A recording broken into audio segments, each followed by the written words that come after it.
Hello students, how are you.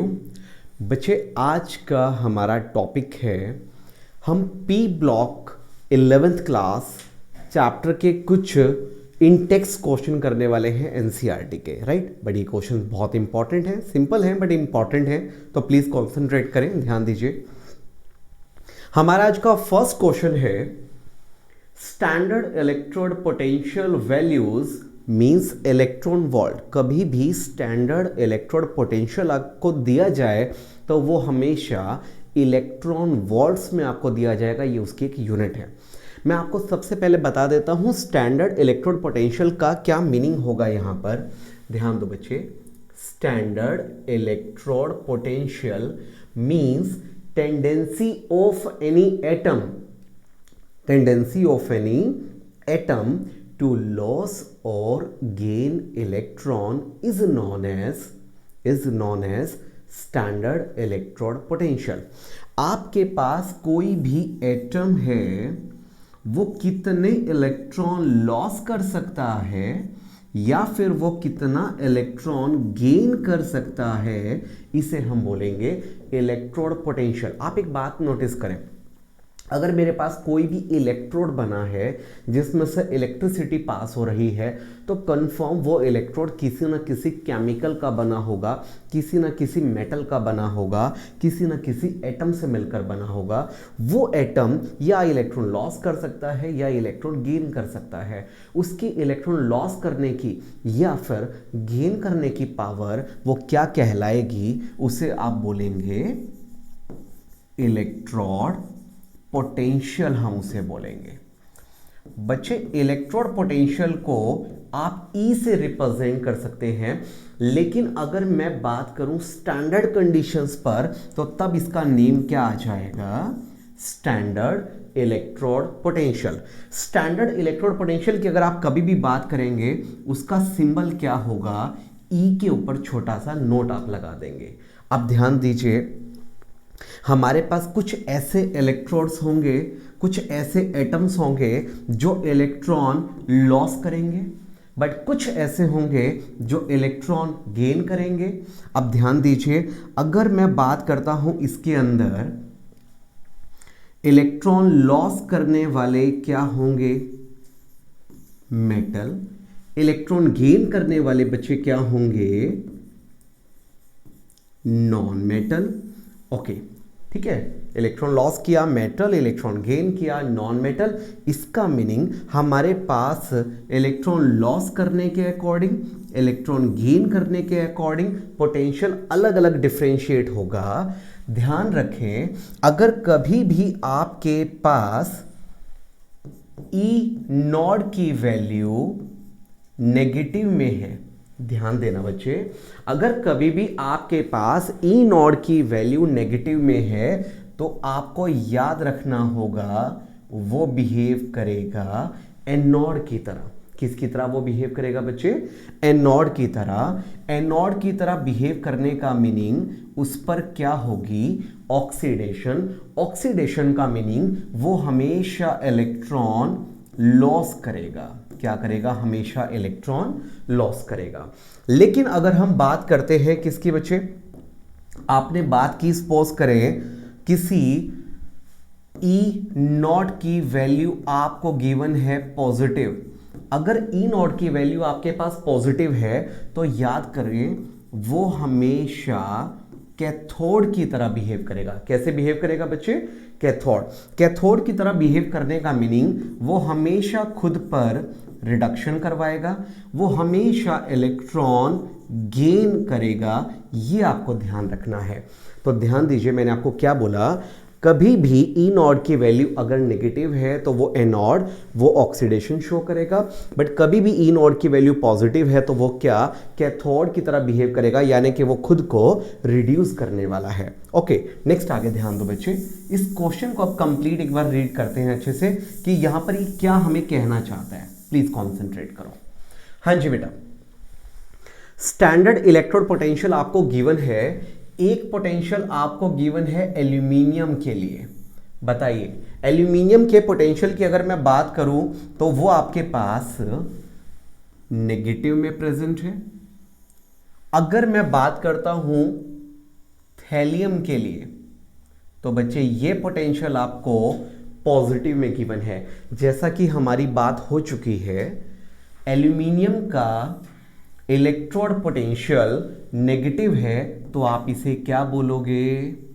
Anode. Confirm इस पर क्या होगा? ऑक्सीडेशन। यानी कि एल्यूमिनियम खुद को Al से Al3 पॉजिटिव में कन्वर्ट कर सकता है। पहले चार्ज 0, बाद में चार्ज प्लस का 3 मींस ऑक्सीडेशन हुआ। कैसे पता लगा ऑक्सीडेशन ही होगा? क्योंकि ये एनोड है। एनोड कैसे डिसाइड हुआ? क्योंकि इसका इलेक्ट्रोड पोटेंशियल किस में दे रखा है बच्चे? नेगेटिव में आपको दे रखा है, राइट।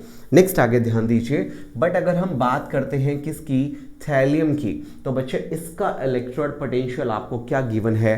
पॉजिटिव। अगर कभी किसी का इलेक्ट्रोड पोटेंशियल पॉजिटिव में गिवन है तो वो किसकी तरह बिहेव करेगा बच्चे? वो कैथोड की तरह बिहेव करेगा। मींस उस पर हमेशा रिडक्शन होगा, ऑक्सीडेशन नहीं होगा। अब ध्यान दो बच्चे, क्या समझे?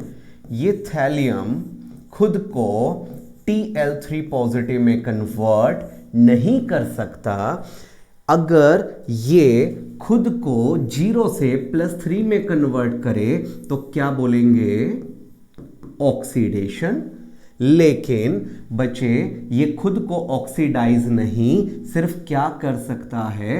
रिड्यूस कर सकता है। तो oxidation is not possible. Thallium 3 positive is not possible. It means ये पॉसिबल नहीं है, तो आप इसे क्या बोले? अनस्टेबल। क्या बोले बच्चे? अनस्टेबल। अब आप मुझे बताइए, इस पूरे सिनेरियो के अकॉर्डिंग आपको क्या लगता है कौन खुद को बड़ी जल्दी पॉजिटिव में कन्वर्ट कर सकता है? एल्यूमिनियम या फिर थैलियम? डेफिनेटली थैलियम तो नहीं। कौन खुद को बड़ी जल्दी पॉजिटिव में कन्वर्ट कर सकता है बच्चे? Aluminium. Means aluminium is more electropositive. क्या समझे? Aluminium is more electropositive than the thallium. क्या आप लोग कर सकते हैं इजीली? अब ध्यान दो बच्चे, इसमें आपको फाइनली आंसर क्या लिखना होगा वो ध्यान दो। सुनो, इसकी एक लैंग्वेज मैं आपको बता रहा हूं बच्चे। एल्यूमिनियम इज more electropositive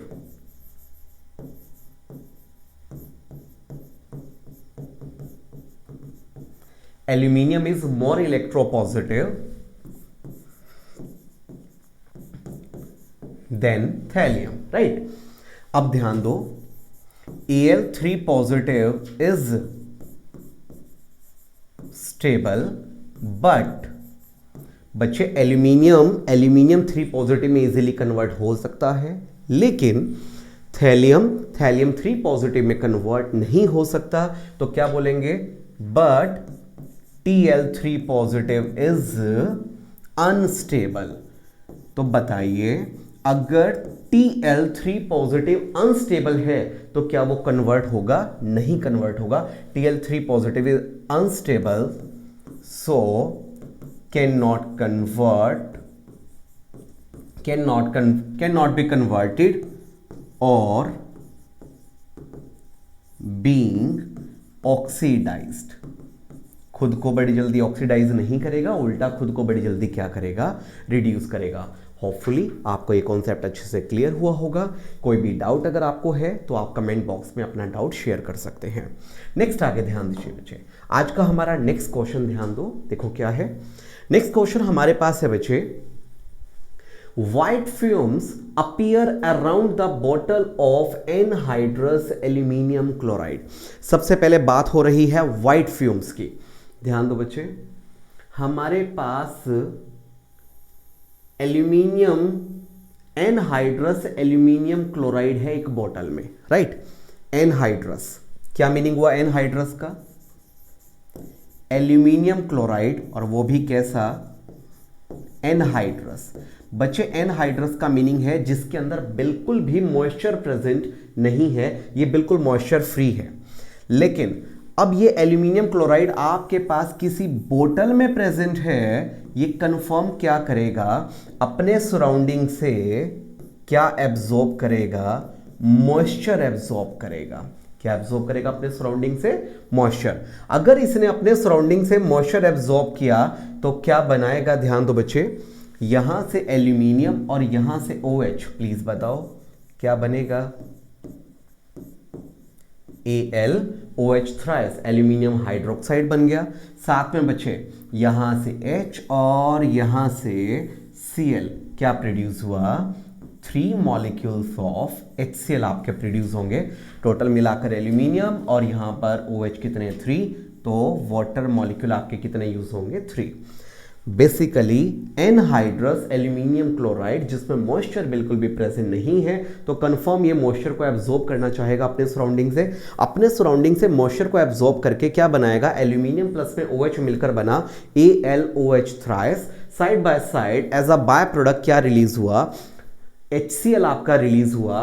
ये HCl हमारे पास किस फॉर्म में होगा बेटा, व्हाइट फ्यूम्स की फॉर्म में। किस फॉर्म में होगा, ये व्हाइट फ्यूम्स की फॉर्म में होगा। तो बताइए कभी भी एनहाइड्रस AlCl3 के सराउंडिंग में अगर मॉइस्चर आ जाए तो बताइए उसके साथ में क्या प्रोड्यूस होगा, कंफर्म HCl। इस HCl की वजह से हमें बोतल के इर्द गिर्द सराउंडिंग में क्या नजर आएंगे, व्हाइट कलर के फ्यूम्स नजर आएंगे। तो आपको बोलना होगा व्हाइट फ्यूम्स अराउंड द बोतल, white fumes around the bottle of anhydrous aluminum chloride is just due to formation of, बताओ बच्चे, is just due to formation of, क्या बोलोगे जल्दी बताओ, HCl। ये आपको ध्यान देना है। हाँ जी बेटे, होपफुली आपको क्लियर हो चुका होगा ये। क्या चल सकते हैं आगे। ओके बेटा, नेक्स्ट क्वेश्चन है हम लोगों का, प्लीज कॉन्सेंट्रेट करें, ध्यान दो क्या क्वेश्चन है। Boron is unstable to form BF6, यहां बच्चे नेगेटिव आएगा, BF6 negative ions, explain why. सबसे पहले अगर हम बोरोन की बात करते हैं बच्चे, बोरोन का एटॉमिक नंबर क्या है ये बताइए। बोरोन का एटॉमिक नंबर है 5। इसकी इलेक्ट्रॉनिक कॉन्फ़िगरेशन आप क्या लिखेंगे, 1s2 2s2 2p1। यहां पर बच्चे इसके पास वैलेंस शेल इलेक्ट्रॉनिक कॉन्फ़िगरेशन क्या कहलाएगी, 2s2 2p1।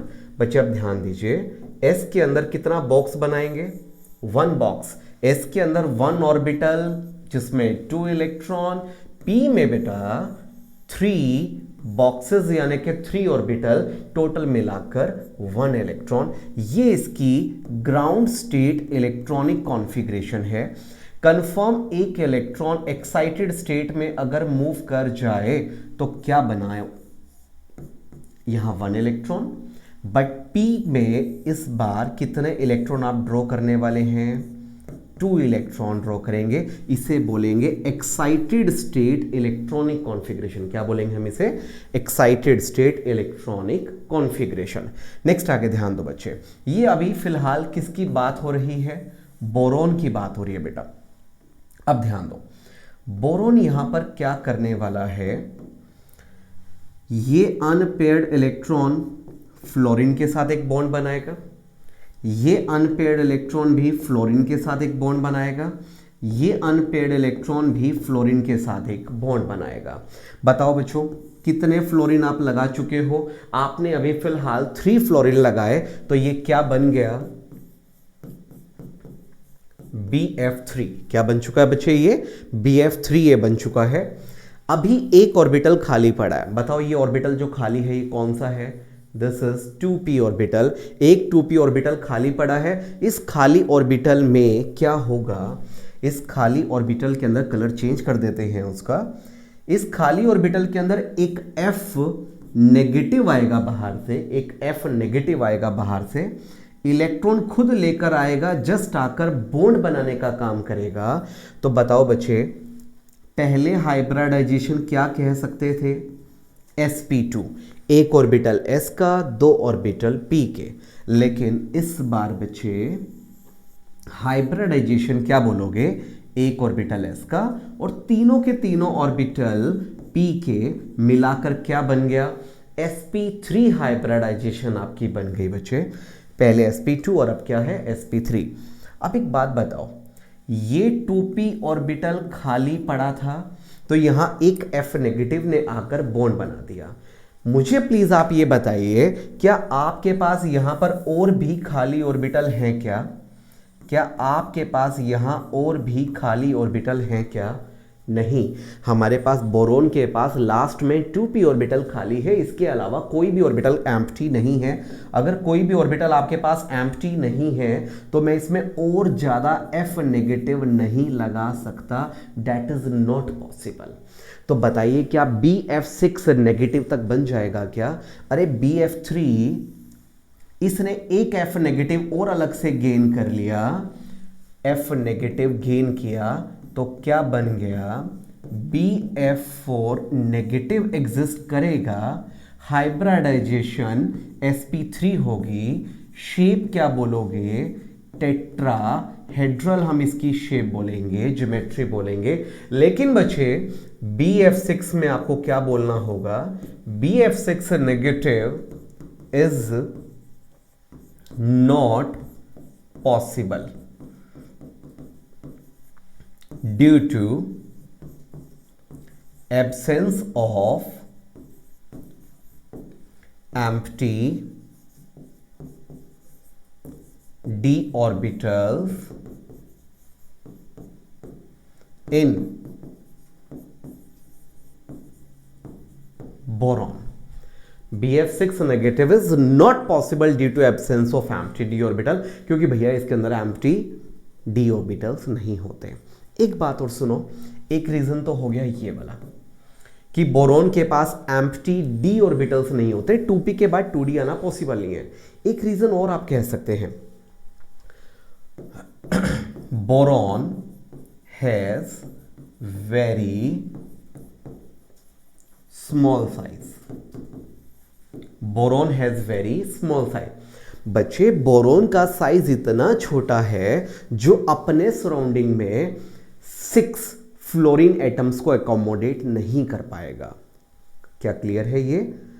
बोरोन का साइज छोटा, अगर बोरोन का साइज छोटा है तो उसके सराउंडिंग में 4 फ्लोरीन तक तो आ जाएंगे बट 6 फ्लोरीन एडजस्ट नहीं हो पाएंगे। स्टेरिक हिंड्रेंस बहुत ज्यादा हो जाएगी, भीड़ बहुत ज्यादा हो जाएगी, अनस्टेबिलिटी आ जाएगी फर्दर। क्या क्लियर आपको दोनों के दोनों पॉइंट? नेक्स्ट आगे ध्यान दीजिए बच्चे, नेक्स्ट हमारे पास है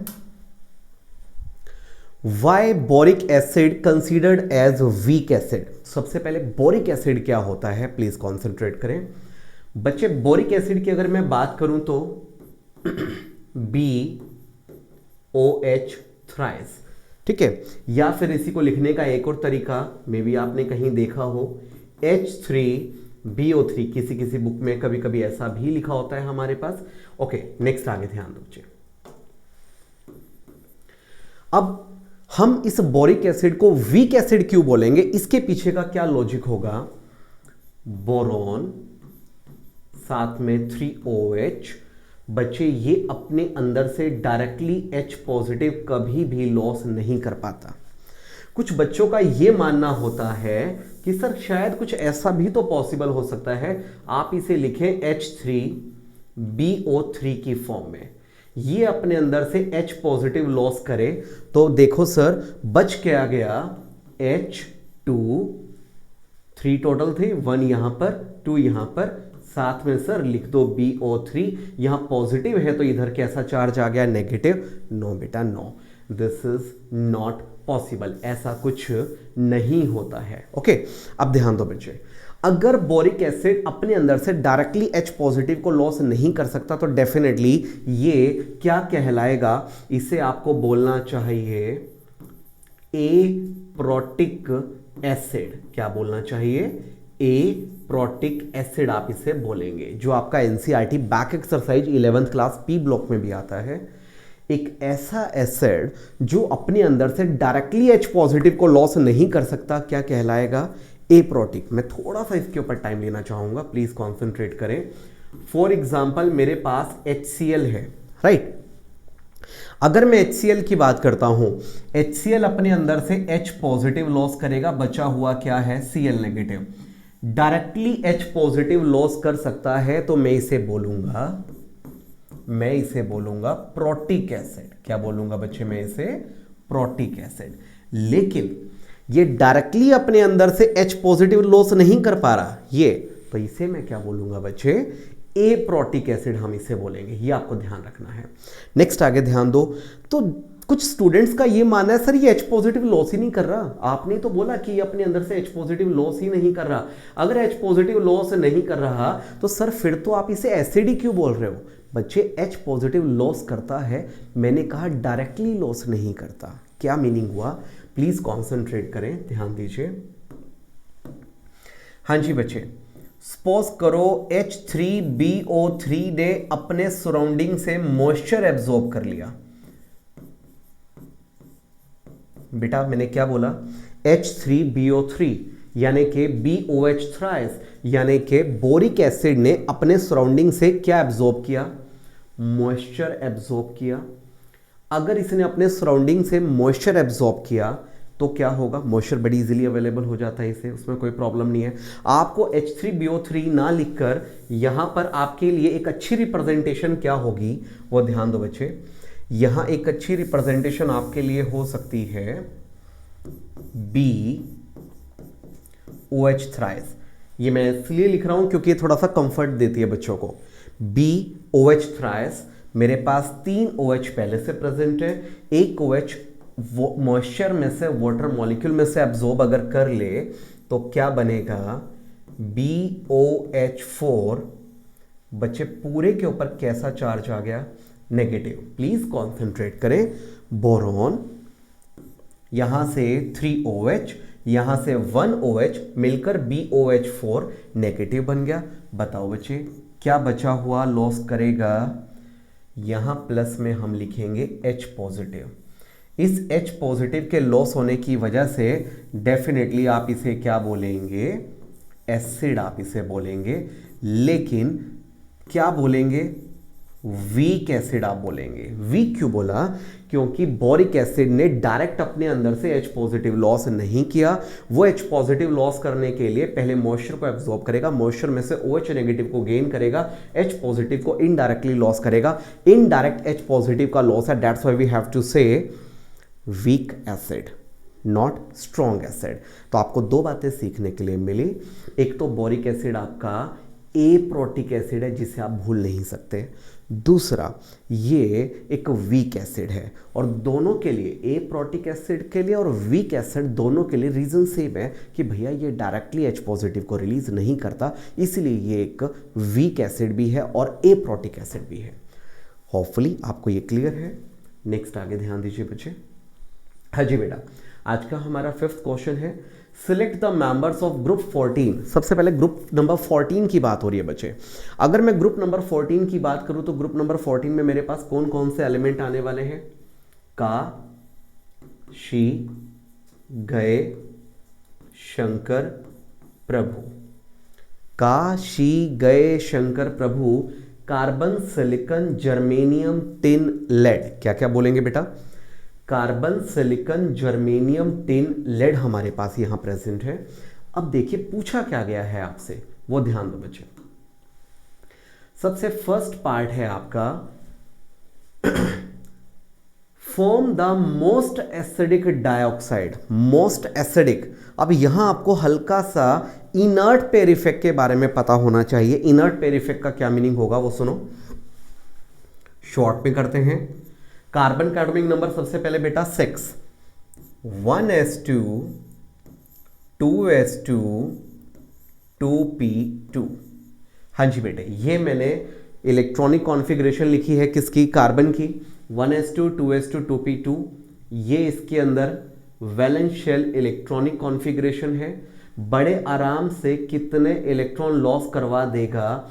4 इलेक्ट्रॉन लॉस करवा देगा। तो ऑक्सीडेशन स्टेट क्या शो करेगा बच्चे, +4। चलो ठीक है, सिलिकॉन भी क्या शो करेगा, +4।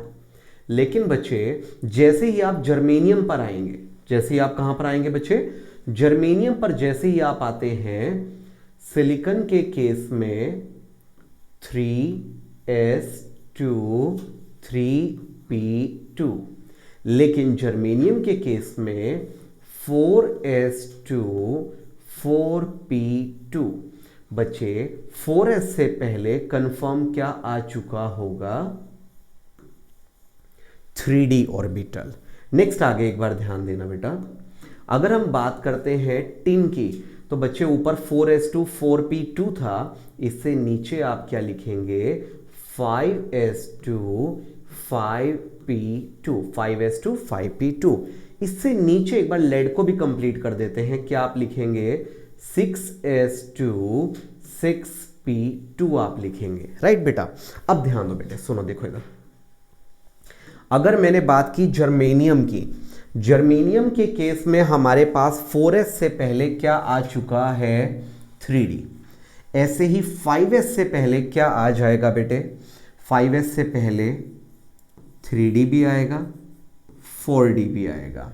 अब मैं बात करता हूं किसकी बेटा, 6s से पहले 3d भी आएगा, 4d भी आएगा, 5d भी आएगा।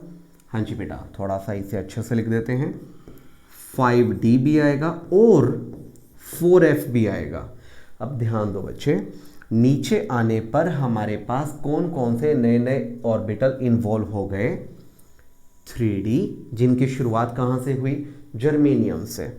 इससे नीचे 3d एंड 4d, इससे नीचे 3d 4d 5d and 4f, ये सब ऑर्बिटल इन्वॉल्व हो गए। नीचे की तरफ आने वाले d एंड f ऑर्बिटल की वजह से ऑक्सीडेशन स्टेट डिक्रीज होकर क्या रह जाएगा, +2 रह जाएगा। हाँ जी, प्लीज कॉन्सेंट्रेट करें। कार्बन एंड सिलिकॉन की अगर मैं बात करता हूं, कार्बन एंड सिलिकॉन के अंदर +4, बट जर्मेनियम में d ऑर्बिटल आने की वजह से +4 के साथ साथ क्या एग्जिस्ट करता है, +2। टिन के अंदर बच्चे 3d है 4d है, ये इनर्ट पेयर इफेक्ट शो करेंगे, तो +4 के साथ साथ क्या शो करेगा, +2। लेकिन लेड के अंदर d एंड f ऑर्बिटल इतने सारे इन्वॉल्व हो जाएंगे कि ये सिर्फ और सिर्फ क्या शो करेगा, ओनली एंड ओनली +2 ये शो करेगा। क्या इतना क्लियर है क्या? तो आप बताइए, डाउन द ग्रुप आते हुए ऑक्सीडेशन स्टेट क्या हुआ, डाउन द ग्रुप आते हुए ऑक्सीडेशन स्टेट डेफिनेटली डिक्रीज हो गया, +4 से +2 पर आकर गिर गया। किसकी वजह से, d एंड f ऑर्बिटल के इन्वॉल्व होने की वजह से। इसको हम क्या बोलेंगे, इनर्ट पेयर इफेक्ट। अब आपका क्वेश्चन क्या है, which one is most acidic, आपको मोस्ट एसिडिक बताना है। बेटा पॉजिटिव ऑक्सीडेशन स्टेट जितना ज्यादा, पॉजिटिव ऑक्सीडेशन स्टेट जितना ज्यादा, एसिडिक बिहेवियर भी उतना ही ज्यादा। ध्यान दो बच्चे, +4 नीचे आते आते +2, तो कहां पर पॉजिटिव ऑक्सीडेशन स्टेट के चांस सबसे ज्यादा हैं, कार्बन। तो हमारे पास यहां पर क्या आंसर आने वाला है, डेफिनेटली कार्बन, क्योंकि कार्बन के अंदर +4 के चांसेस क्या बोलेंगे, सबसे ज्यादा बोलेंगे। नीचे आते होते वो कहां पर आ रहा है बेटा, +2 ऑक्सीडेशन स्टेट पर आ रहा है। नेक्स्ट इसके बाद, which one is most commonly found in +2 oxidation state, आप खुद बताओ बच्चे। +2 के लिए सबसे ज्यादा प्रेफरेबल ये सेंटर वाले एलिमेंट है या लास्ट में लेड है? ऑफ कोर्स बच्चे, लेड हमारे लिए यहां पर सबसे कॉमन है, जो हमेशा सिर्फ और सिर्फ क्या शो करेगा, +2 ऑक्सीडेशन स्टेट शो करेगा। रीजन बता दो बेटा, just due to inert pair effect आप बोलेंगे। मैं रीजन एक बार लिख देता हूं, ध्यान दो। ड्यू टू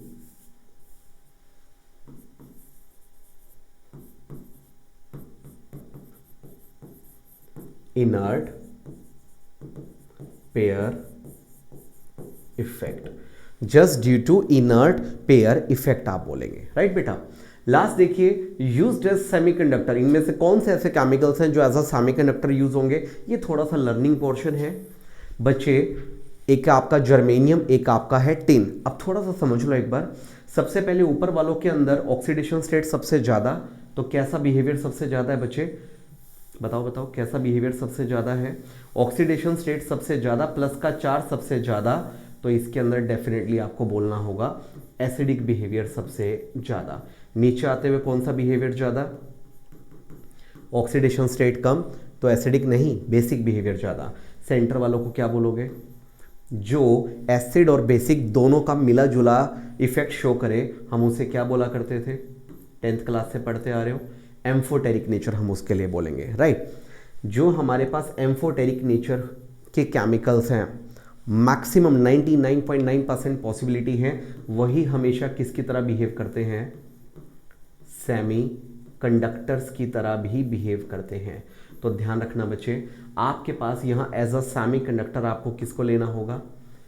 सेमी कंडक्टर के तौर पर आपको याद रखना है जर्मेनियम एंड बेटा टिन आपका यूज होगा एज अ सेमी कंडक्टर, ठीक है। फोटो इलेक्ट्रिक सेल बनाने में भी हम यूज करते हैं। नेक्स्ट आगे ध्यान दीजिए बच्चे, होपफुली आपको ये क्लियर है। नेक्स्ट आगे बेटा, SiF6 negative is non whereas, means ये केमिकल आपका स्टेबल है, एग्जिस्ट करता है, लेकिन SiCl6 negative is not non, ये अनस्टेबल है। तो आप इसके अंदर डायरेक्ट क्या लिख सकते हैं वो ध्यान दो बच्चे। हम कहना चाहते हैं ये नॉन है, नॉन का मीनिंग ये स्टेबल है, और ये नहीं, इसका मीनिंग ये अनस्टेबल है। ये आपको ध्यान रखना है सबसे पहले। अब हम इसकी रीजनिंग के ऊपर बात करेंगे कि ऐसा क्यों है। ध्यान दो बच्चे। फर्स्ट ऑफ ऑल सबसे पहले बात करते हैं सिलिकॉन की, SiF6 नेगेटिव। थोड़ा सा डिटेल में बात करते हैं ताकि कॉन्सेप्ट अच्छे से क्लियर हो। बच्चे सिलिकॉन का एटॉमिक नंबर 14, अगर आप इसकी इलेक्ट्रॉनिक कॉन्फ़िगरेशन देखेंगे तो इसकी valence shell electronic configuration 3s2, 3p2 और 3d भी आपके पास है, इमरजेंसी में यूज हो सकता है, बट उसमें इलेक्ट्रॉन फिलहाल कितने हैं? 0।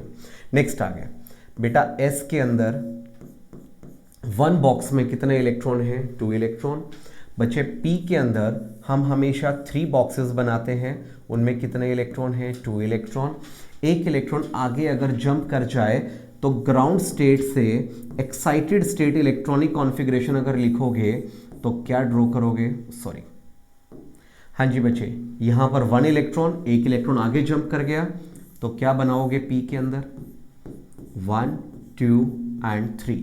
अब बताओ, पहले आपके पास सिर्फ 2 इलेक्ट्रॉन अनपेयर्ड थे, एक ये, लेकिन अब हमारे पास कितने इलेक्ट्रॉन अनपेयर्ड हैं? 1, 2, 3, 4। अगर 4 इलेक्ट्रॉन आपके पास अनपेयर्ड हैं, ये बात हो रही है टोटली किसकी? सिलिकॉन की। अब ये कितने अपने साथ में बॉन्ड क्रिएट कर सकता है? यहाँ पर एक फ्लोरीन अटैच हो जाए, यहाँ फ्लोरीन अटैच हो जाए, यहाँ फ्लोरीन अटैच हो जाए, यहाँ पर फ्लोरीन अटैच हो जाए। क्या इतना क्लियर है क्या? तो ये तो बन गया SiF4, बट यहाँ पर बात किसकी हुई? यहाँ पर फ्लोरीन कितने अटैच हैं? 6। तो बच्चों का एक नॉर्मली डाउट ये रह जाता है कि सर 6 फ्लोरीन कैसे लग गए? यहाँ तो 4 ही बन सकते थे। सर कभी कभी टीचर से हम लोगों ने सुना है कि सिलिकॉन का एटॉमिक नंबर 14 है, 2,8,4, उसके पास वैलेंसी 4 है, तो सर वो बॉन्ड भी 4 बनाएगा, तो सर वो फ्लोरीन भी 4 अटैच करेगा। सर 6 कैसे कर दिया? बच्चे अपनी वैलेंसी को एक्सटेंड वो कर सकता है क्योंकि इसके पास खाली d ऑर्बिटल प्रेजेंट है, एम्प्टी d ऑर्बिटल प्रेजेंट है, इसी को बोलेंगे power of empty d orbital. तो ध्यान दो, मैं इसको ड्रॉ कर देता हूं। कैसे?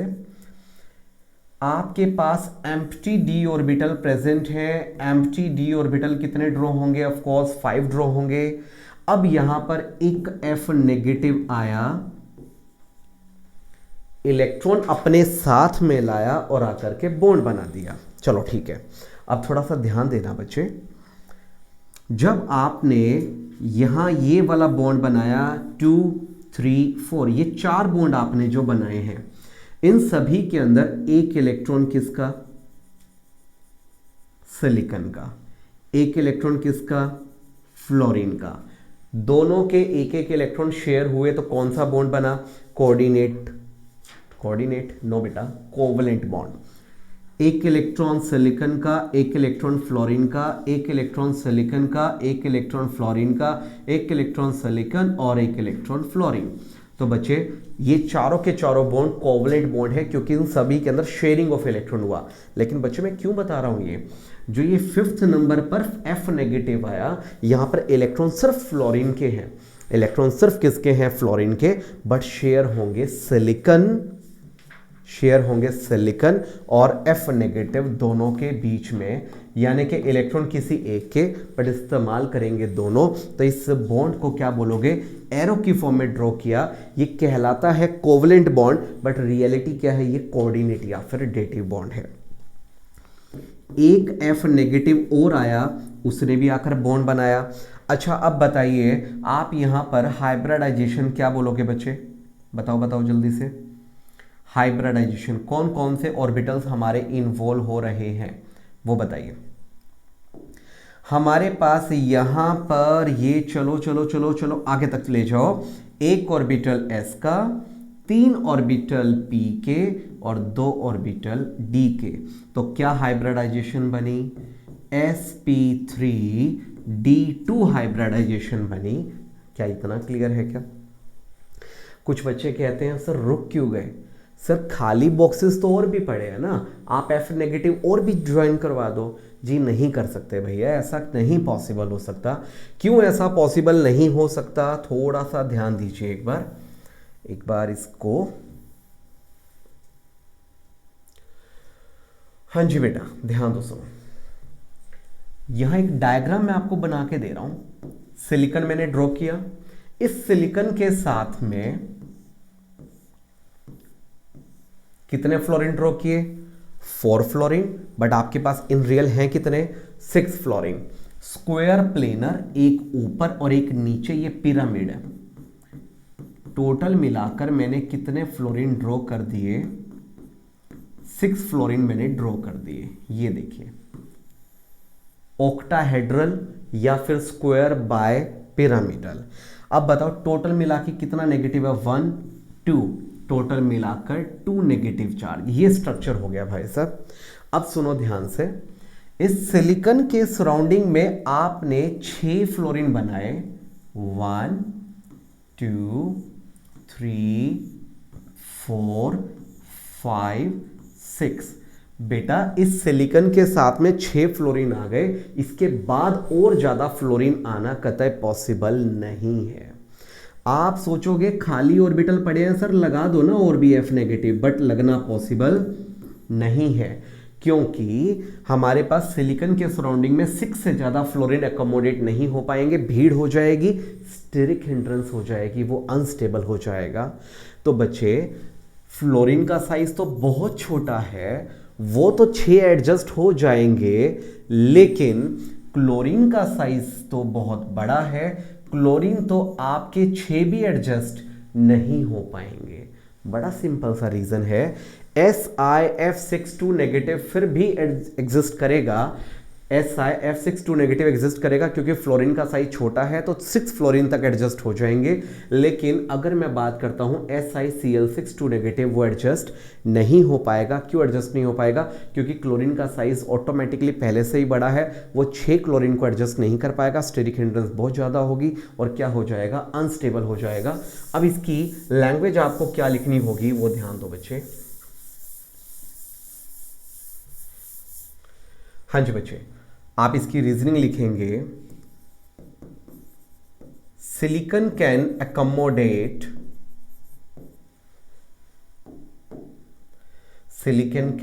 accommodate 6 small size, silicon can accommodate 6 small size fluorine atoms, but can't accommodate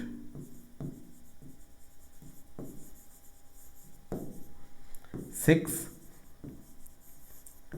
large sized chlorine atoms।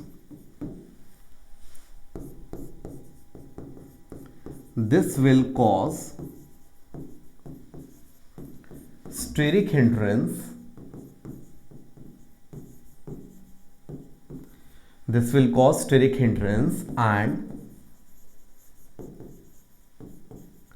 makes the molecule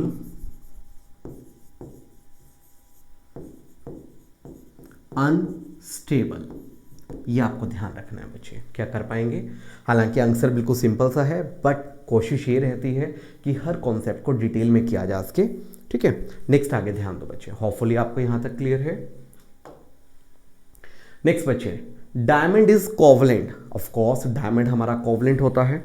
covalent का क्या मीनिंग बना, डायमंड का सबसे पहले स्ट्रक्चर कैसा है वो ध्यान दो। डायमंड के अंदर आप क्या लिखेंगे,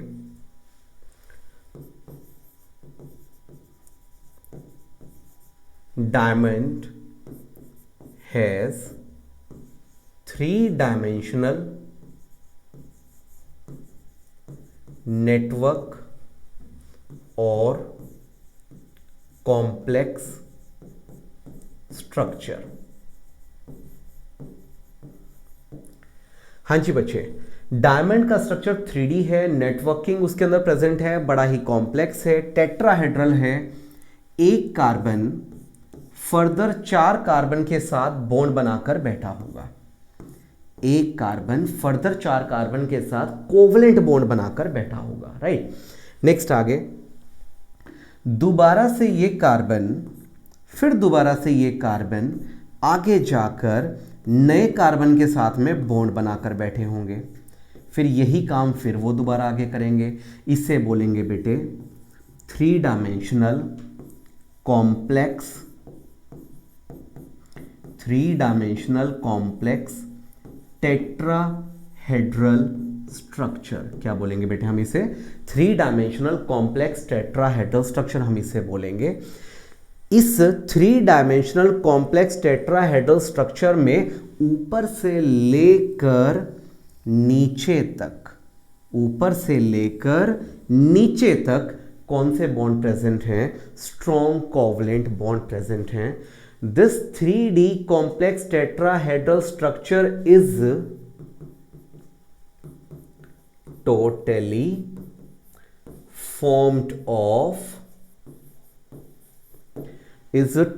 formed of strong covalent bond, hence have high melting point, hence have high melting point। क्या कर सकते हो बच्चे, टोटली इसमें ऊपर से लेकर नीचे तक कैसे बॉन्ड प्रेजेंट है, स्ट्रॉन्ग कोवलेंट बॉन्ड प्रेजेंट है, बड़ा ही एक कॉम्प्लेक्स स्ट्रक्चर है, 3-डायमेंशनल है, जिस वजह से इसका मेल्टिंग पॉइंट हमेशा हाई रहता है। नेक्स्ट आगे ध्यान दो बेटा, explain banana bond along with hybridization changes. ध्यान दीजिए, बहुत इंपॉर्टेंट है, आज का लास्ट क्वेश्चन और सबसे ज्यादा इंपॉर्टेंट है ये हमारे लिए। सबसे पहले हम बात करते हैं बच्चे बनाना बॉन्ड क्या होता है।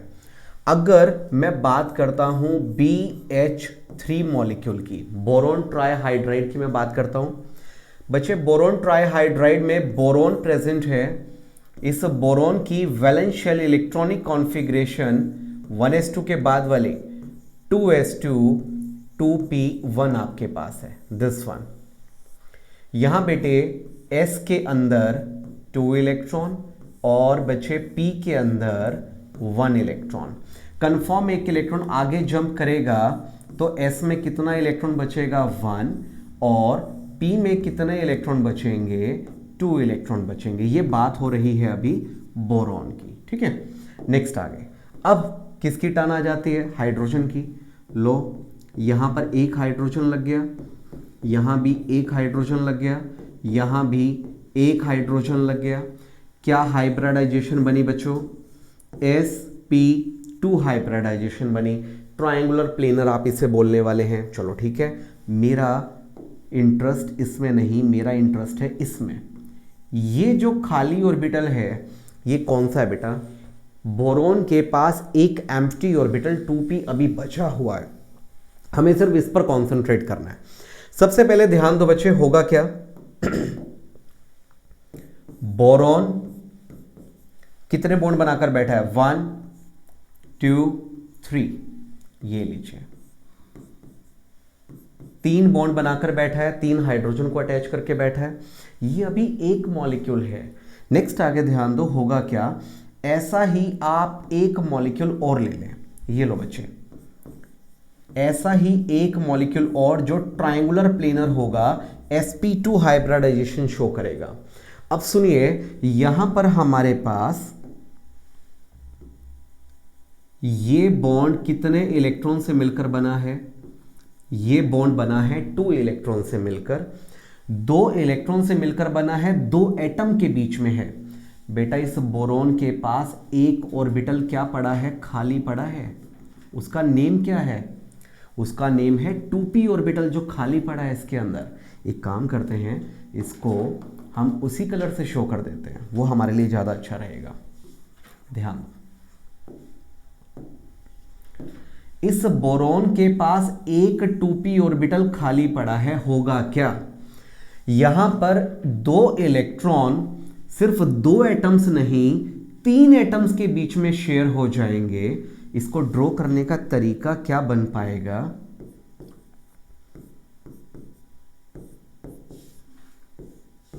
ये देखिए BH3 और मेरे पास एक और BH3,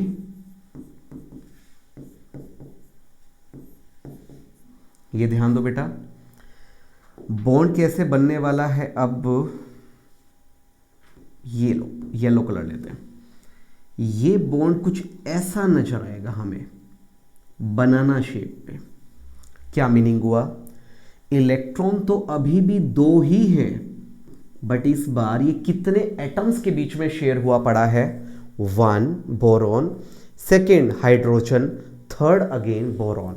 इस बनाना बॉन्ड का एक नेम और होगा 3 सेंटर। 3 सेंटर क्यों बोला, क्योंकि बोरॉन हाइड्रोजन बोरॉन ये 3 एटम्स के बीच में इंट्रोड्यूस्ड है। 3 atom means 3 centre, but electron कितने हैं जो इसको बनाकर बैठे हैं, only 2 electron. 3 centre 2 electron bond, या फिर इसी का एक और नेम क्या है बच्चे, बनाना बॉन्ड भी आप इसे कह सकते हैं। बोलिए बात समझ में आई।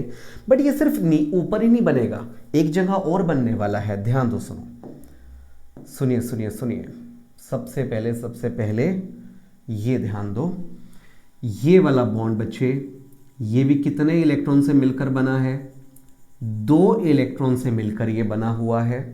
अब ध्यान दीजिए, मेरे पास जो ये बोरॉन है, इस बोरॉन के पास भी एक 2p ऑर्बिटल क्या पड़ा है, खाली। तो कहने का मतलब जैसा बॉन्ड आपने ऊपर बनाया, कुछ ऐसा ही डिटो बॉन्ड कहाँ बनने वाला है, नीचे भी बनने वाला है।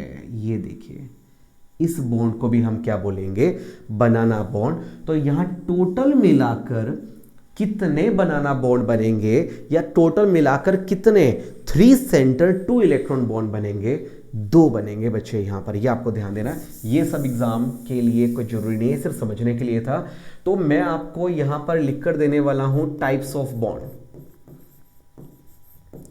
टाइप्स ऑफ बॉन्ड के अंदर नंबर 1 बच्चे 3 सेंटर 2 इलेक्ट्रॉन बॉन्ड, जिसका एक और नेम है बनाना बॉन्ड, राइट। टोटल कितने प्रेजेंट हैं, ये 2 प्रेजेंट है, एक ऊपर की तरफ और एक नीचे की तरफ। नेक्स्ट आगे सेकेंड कैटेगरी क्या होगी, 2 सेंटर 2 इलेक्ट्रॉन बॉन्ड। समझो बेटा कैसे, ध्यान दो। अगर हम बात करते हैं, कलर थोड़ा चेंज करते हैं वरना तुम कंफ्यूज हो जाओगे। हाँ जी, ध्यान दो, जो ये वाला 2 इलेक्ट्रॉन कितने एटम्स के बीच में प्रेजेंट है, 2 ही एटम के बीच में। तो इस बॉन्ड को क्या बोलोगे, 2 सेंटर 2 ही एटम है बेटा, साथ में 2 electron 2 electron, 2 centre 2 electron bond. ये भी क्या है, 2 सेंटर 2 इलेक्ट्रॉन बॉन्ड। ये भी क्या है, 2 सेंटर 2 इलेक्ट्रॉन। ये भी क्या है, 2 सेंटर 2 इलेक्ट्रॉन। देख लो, टोटल मिलाकर 2 कार्बन 2 इलेक्ट्रॉन बॉन्ड कितने हुए, ये टोटल मिलाकर हैं 4। तो टोटल यहां पर 6 टाइप्स 6 बॉन्ड है, जिसमें 2 को बोलोगे बनाना बॉन्ड और 2 को बोलोगे 2 सेंटर 2 इलेक्ट्रॉन नॉर्मल बॉन्ड, जो हमेशा से नॉर्मल रहा करता था, जिसके अंदर कुछ भी अलग बात नहीं है। हाँ जी, क्या इतना क्लियर है क्या? एक खास बात और है इसके अंदर, वो ध्यान दो बच्चे। इसमें एक खास बात यह है, अगर हम ध्यान से देखें, ये हाइड्रोजन, ये हाइड्रोजन, ये वाला हाइड्रोजन और ये हाइड्रोजन, ये 4 हाइड्रोजन ऐसे हैं जो टर्मिनल पर प्रेजेंट हैं। तो आप यहां पर एक टॉपिक और अपने माइंड में रख सकते हैं, types of hydrogen. Number 1, terminal hydrogen, जो टर्मिनल पर प्रेजेंट है। 1 2 3 4। तो बाकी क्या बच गए सर? बाकी में ऐसी क्या खास बात है? बच्चे ये वाला हाइड्रोजन, कलर चेंज करते हैं ताकि तुम्हें कोई प्रॉब्लम ना हो। ये हाइड्रोजन और एक ये नीचे वाला हाइड्रोजन, ये हाइड्रोजन या फिर एक ये नीचे वाला हाइड्रोजन, ये हाइड्रोजन एक ब्रिज का काम कर रहा है इस बोरॉन और इस बोरॉन के बीच में। ये सेंटर में प्रेजेंट है। कहां प्रेजेंट है? ये सेंटर में प्रेजेंट था बच्चे। तो इस सेंटर वाले को, इस ब्रिज हाइड्रोजन को बोलेंगे 2 बोरॉन के बीच का एक ब्रिज, एक कॉम्बिनेशन। तो इसे मैं क्या बोलूं? Bridge hydrogen. ये जो मैंने डार्क किया, ये एक ब्रिज की तरह रिप्रेजेंट होगा। किस किस के बीच में ये ब्रिज है? एक बोरॉन और एक ये दूसरा बोरॉन, दोनों के बीच में एक ब्रिज का काम करेंगे। तो सेकंड कैटेगरी हमारे पास यहां पर आती है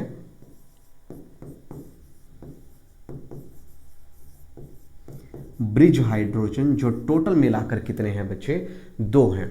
तो आप लोगों ने यहां पर क्या क्या स्टडी किया? मैंने सिर्फ बनाना बॉन्ड नहीं, मैंने आपको हर चीज डिटेल में बताई है। सबसे पहले हमारे पास यहां पर क्या होगा, ध्यान दीजिए। स्ट्रक्चर को एक बार थोड़ा सा नीट एंड क्लीन अच्छे से ड्रॉ करते हैं आपके नोट्स के लिए। सबसे पहले बोरॉन के साथ में 3 हाइड्रोजन, एक दूसरा मॉलिक्यूल,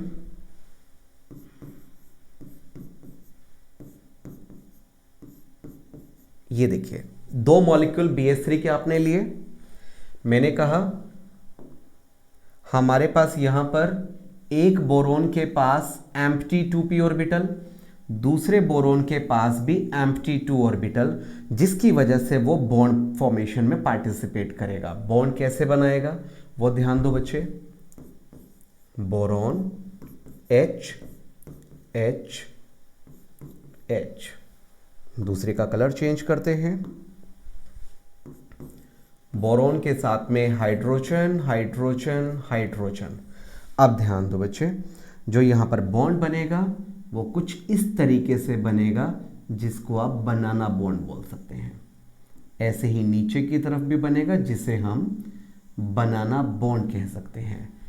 आगे की तरफ ये मूव कर गया तो वहां पर डॉटेड डॉटेड आप बना सकते हैं। इसका नेम 3 सेंटर 2 इलेक्ट्रॉन बॉन्ड, या फिर इसी का एक और नेम बनाना बॉन्ड हम कह सकते हैं। ये आपको ध्यान रखना है, बनाना बॉन्ड। नेक्स्ट आगे ध्यान दो बच्चे। पहले एक बोरॉन के साथ में सिर्फ 3 हाइड्रोजन लगे हुए थे, तो हाइब्रिडाइजेशन क्या थी? sp2। लेकिन जब आपने BH3 के 2 मॉलिक्यूल आपस में ज्वाइन कर दिए तो मिलाकर क्या बन गया? 2 बोरॉन B2, 3 2 6 हाइड्रोजन। इसका नेम है डायबोरेन। क्या नेम है बच्चे? डायबोरेन। ऐसा करने पर एक बोरॉन के साथ में सिर्फ 3 हाइड्रोजन नहीं, 4th वाला बॉन्ड भी क्रिएट हो गया। अगर मैं एक बोरॉन की बात करूं तो उसके साथ सिर्फ 1 2 3 नहीं, एक ये वाला बॉन्ड भी क्रिएट हो गया। टोटल मिलाकर 4 बॉन्ड हैं। तो हाइब्रिडाइजेशन क्या होगी? sp3। मीन्स हाइब्रिडाइजेशन चेंज हुई या नहीं हुई? बिल्कुल चेंज हुई बच्चे। हाइब्रिडाइजेशन हमारी चेंज हो गई। कहां से कहां? sp2 से sp3 में चेंज हो गई। sp2 का मीनिंग ट्रायंगुलर प्लेनर sp3 का मीनिंग टेट्राहेड्रल, तो क्या चाहोगे, sp2 से sp3 या फिर ट्रायंगुलर प्लेनर से टेट्राहेड्रल, आप कुछ भी कह सकते हैं।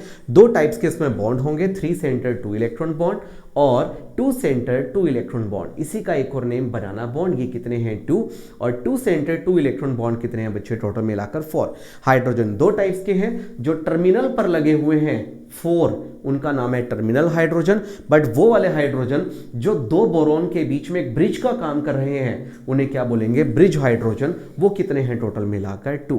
क्या इतना आप लोगों को क्लियर है बच्चे? इससे रिलेटेड अगर आपको कोई भी डाउट होता है तो कमेंट बॉक्स में अपना डाउट शेयर करें।